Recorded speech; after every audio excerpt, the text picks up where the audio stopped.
ಹೊಸದಾಗಿ ಉಪಾಧ್ಯಕ್ಷರು ಸುನೀಲ್ ಹನುಮಲ್ ಅವರು ಬೆಳಗಾವಿ ಜಿಲ್ಲೆಗೆ ಉಪಾಧ್ಯಕ್ಷ ನಮ್ಮ ಸರ್ಕಾರ ಮಾಡಿದ ಹಿನ್ನೆಲೆ ಅವರ ಅಧಿಕಾರ ಸ್ವೀಕಾರ ನಾವು ಭಾಗವಹಿಸ್ಬೇಕಂತ ಅಷ್ಟಕ್ಕೆ ಬಂದಂಥ ಒಂದು ಸಣ್ಣ ಕಾರ್ಯಕ್ರಮ ಅಷ್ಟೇ. ಈಗಾಗಲೇ ಚಾರ್ಜ್ ಓದಿದ್ದಾರೆ, ಅಧ್ಯಕ್ಷ ಮುಂಚೆನೇ ಕೆಲಸ ಮಾಡ್ತಿದ್ದಾರೆ, ಅವ್ರ ಜೊತೆಯಾಗಿ ಅವರು ಕೆಲಸ ಮಾಡ್ತಾರೆ. ಅವ್ರ ಮೇಲೆ ನಾವು ಭಾಳಷ್ಟು ಆಸೆ ಇಟ್ಟಿದ್ದೀವಿ. ಅವ್ರ ಕಾಲಾವಧಿಯಲ್ಲಿ ಭಾಳಷ್ಟು ಹೊಸ ಬಸ್ಗಳು, ಬಸ್ ನಿಲ್ದಾಣಗಳು, ಮೂಲಭೂತ ಸೌಕರ್ಯಗಳ ಭಾಳ ಅವಶ್ಯಕತೆ ಇದೆ, ಅದನ್ನು ಪೂರೈಸ್ತಾರಂತ ಆಸೆ ಇದೆ. ಹೊಸ ಬಸ್ಗಳು ಕೂಡ ಕೊಡಲಿಕ್ಕೆ ಒಂದು ಯೋಜನೆ ಕೂಡ ಹಾಕಿದ್ದಾರೆ. ಹೊಸ ಬಸ್ ಬಂದ ಮೇಲೆ ಸ್ವಲ್ಪ ಸಮಸ್ಯೆ ಪರಿಹಾರ ಆಗ್ತದೆ. ಸೊ ಅಷ್ಟು ಮಾತ್ರ ಒಂದು ಸಣ್ಣ ಕಾರ್ಯಕ್ರಮಕ್ಕೆ ಸೀಮಿತವಾಗಿರುವಂಥದ್ದು ಇದು. ಕಲ್ಯಾಣ ಕರ್ನಾಟಕ ಅನುದಾನ ಕೊಟ್ಟಂಗೆ ಇವತ್ತು ಕೇಳಿದ ನಾವು ಘೋಷಣೆ ಮಾಡಿದ್ರಂತ ಇಲ್ಲಿ ಕೊಪ್ಪಳದಲ್ಲಿ, ಇವತ್ತಲ್ಲ ಕೊಪ್ಪಳದಲ್ಲಿ ಕಲ್ಯಾಣ ಕರ್ನಾಟಕ 5,000 ಕೋಟಿ ಕೊಡ್ತಾರೆ ಪ್ರತಿ ವರ್ಷ. ಉತ್ತರ ಕರ್ನಾಟಕದಲ್ಲೂ ಕೂಡ ಸಾಕಷ್ಟು ಹಿಂದುಳಿದ ತಾಲೂಕು ಈ ಭಾಗಕ್ಕೂ ಕೂಡ ಅನುದಾನ ಕೊಡಬೇಕು ಅಂತ ಹೇಳಿ ಡಿಮ್ಯಾಂಡ್ ಇದೆ. ತಾವು ಸಚಿವರಿದ್ದೀರಿ, ಕೊಡಬೇಕು ಹೇಳಿದ್ದು ನಿಜ.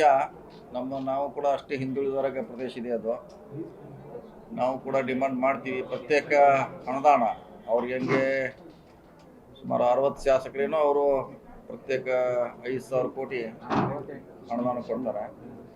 ಸೊ ಹಾಗೆ ನಮಗೂ ಕೊಟ್ಟರೆ ಕೂಡ ಇನ್ನೂ ಹೆಚ್ಚು ಅಂತ ಸರ್. ಅಲ್ಲಿ ಬೆಂಗಳೂರಿಗೆ ಹೋಗೋ ಬದಲಾಗಿ ಇಲ್ಲೇ ಮಂಡಳಿ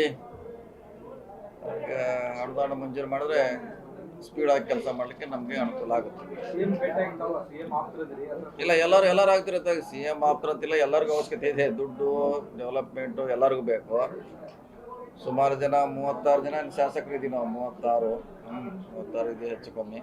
ಸೊ ಎಲ್ಲರೂ ಒಂದು ನಿಯೋಗ ಹೋಗಿ ಡಿಮಾಂಡ್ ಮಾಡ್ತೀವಿ. ಮತ್ತು ಸಚಿವರಿದ್ದಾರೆ, HK ಪಾಟೀಲ್ ಇದ್ದಾರೆ, ಸಂತೋಷ್ ಲಾಡ್ ಇದ್ದಾರೆ, ವೈದ್ಯ ಅವರಿದ್ದಾರೆ, MB ಪಾಟೀಲು, ಶಿವಾನಂದ ಪಾಟೀಲು, ಲಕ್ಷ್ಮೀ ಹೆಬ್ಬಾಳ್ಕರ್ ಅವರು, ಸುಮಾರು ಜನ ಪ್ರಭಾವಿ ಸಚಿವರಿದ್ದಾರೆ.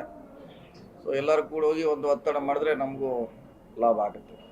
ಗ್ರಾಮೀಣ ಪ್ರದೇಶದ ರಸ್ತೆಗಳು ಭಾಳ ಕೆಟ್ಟವು, ಅದರಲ್ಲಿ ರಸ್ತೆಗಳು ಕರೆಕ್ಟ್. ನೀವು ಹೇಳಿದ 100ಕ್ಕೆ 100 ನಾವು ಒಪ್ಕೋತೀವಿ. ಯಾಕಂದರೆ ಮಳೆ ಮೇದಿಂದ ಪ್ರಾರಂಭ ಆಗಿ ಇನ್ನೂವರೆಗೆ ಈಗ 2 ದಿವಸ ಆಯ್ತು ನಿಂತು. ನಾವು ದುಡ್ಡು ಕೊಟ್ಟಿದ್ದೀವಿ, ಟೆಂಡರ್ ಕೂಡ ಮಾಡಿದ್ದೀವಿ. ಮಳೆ ನಿಂತ ತಕ್ಷಣ ಅಂದರೆ 15 ತಾರೀಕು ನಂತರ ಸೊ ಗುಂಡಿ ತುಂಬುವಂಥ ಕೆಲಸ ಪ್ರಾರಂಭ ಮಾಡ್ತೀವಿ. ಯಾಕಂದ್ರೆ ಕಂಟಿನ್ಯೂ ಮಳೆ ಇದೆ 6 ಮಂತ್. ಈ ರೀತಿ ಯಾವಾಗೂ ಮಳೆ ಆಗಿಲ್ಲ. ನೀವು ಹೇಳಿದಂಗೆ ಭಾಳಷ್ಟು ಬ್ರಿಡ್ಜಸ್ ಕೊಲಾಪ್ಸ್ ಆಗ್ಯಾವ, ನಮ್ಮ ರಸ್ತೆಗಳು ಕೂಡ ಕೊಲಾಪ್ಸ್ ಆಗ್ಯಾವ. ಸೊ ಮೊದಲನೇ ಹಂತದಲ್ಲಿ ನಾವು ರಸ್ತೆ ಗುಂಡಿ ತುಂಬುವಂಥ ಕೆಲಸ ಮಾಡ್ತೀವಿ. ಈಗಾಗಲೇ ಸುಮಾರು SH ಮತ್ತು MDRK 700 ಕೋಟಿ ರೂಪಾಯಿನ ಕೊಟ್ಟಿದ್ದೀವಿ ನಾವು. ಟೆಂಡರು ಮಾಡಿದ್ದಾರೆ, ಆದೇಶ ಕೂಡ ಕೆಲವು ಕಡೆ ಕೊಟ್ಟಿದ್ದಾರೆ, ಕೆಲವು ಕಡೆ ಕೊಡಬೇಕಾಗಿದೆ. 15 ತಾರೀಕು ನಂತರ ಕೆಲಸ ಪ್ರಾರಂಭ ಮಾಡ್ತೀವಿ. ಮತ್ತೇನು ಅನುದಾನ ಬಿಡುಗಡೆ ಮಾಡ್ತೀವಿ ಸರ್? 700 ಕೋಟಿ ಕೊಟ್ಟಿದ್ದೀವಿ, ಅದು ಹೊಡ್ಲಿಕ್ಕೆ ಗುಂಡಿ ತುಂಬಲಿಕ್ಕೆ, ಅದು ರಸ್ತೆ ಮಾಡಲಿಕ್ಕೆ ಬೇರೆ ಯೋಜನೆ ಮಾಡ್ತಾ ಇದ್ದೀವಿ. SSTP ಇದೆ, CRIF ಇದೆ, ರೆಗ್ಯುಲರ್ PW ಇದೆ. ಸೊ ಬೇರೆ ಬೇರೆ ನಮ್ಮ KCPದಲ್ಲಿ ಕೆಲ ರೋಡ್ ತೊಗೊಳ್ತಾ ಇದ್ದೀವಿ. ಸೊ ಇದು ಅಂದರೆ ಇದು ರಿಪೇರಿ ವರ್ಕ್, ಇದು ಹೊಸ ವರ್ಕ್ ಡಿಫ್ರೆಂಟ್ ಆಗಿದೆ. ಸೊ 4 ಇಲಾಖೆಯಿಂದ ಹೊಸ ರಸ್ತೆ ತೊಗೋತೀವಿ.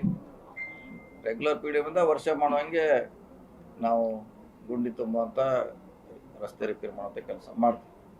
CM ಬದಲಾವಣೆ ಹೇಳಿದಿಲ್ಲ, ನಮ್ಮ ಹಿಂದಕ್ಕೆ ನಿಮ್ಗೆ ಬಂದಾಗ ಹೇಳಿದ್ವಿ, ನಮ್ಮ ಕೈಗಿಲ್ಲ ಎಲ್ಲ ನಾವೇನು ಮಾಡೋರು ಅಂತ ಹೇಳಿದ್ವಿ. CM ಬದಲಾವಣೆ ನೀವು ನಮ್ಮ ಕಡೆ ಕೇಳಿ ಏನೋ ಅಲ್ಲ, ನಾವು ಮಂತ್ರಿಗಳಷ್ಟೇ. ಗ್ಯಾರಂಟಿ ನ್ಯೂಸ್, ಸುದ್ದಿ ಖಚಿತ, ನ್ಯಾಯ ನಿಶ್ಚಿತ.